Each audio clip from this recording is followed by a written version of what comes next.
Hello. So on this video I'm going to teach you how to fix that Cash App error code 400. I have 4 solutions for you to try here. Let's go to the first one.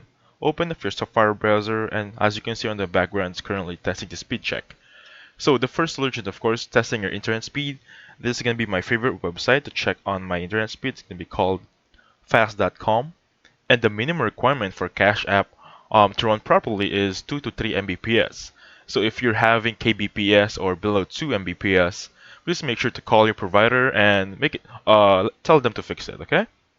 So solution number 2 should be making sure that it's updated to your hand. Go to your app store right there, simply look for Cash App.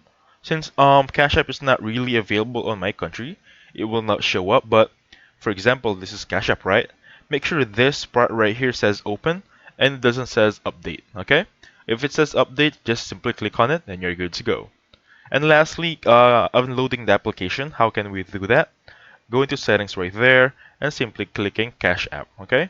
Or rather, just go to storage directly. Once you're in storage, just look for Cash App. Give me a second to look for it, okay? Now, for example, since I really don't have Cash App on my area since it's not available in my country, I'm gonna click PayPal as an example and then simply click this offload application. So you need to make sure you have Cash App here. You choose Cash App and then click offload app and you're good to go, okay? So thank you so much for watching. Please hit the like button, subscribe. I'll catch you guys on the next one, okay? Goodbye for now.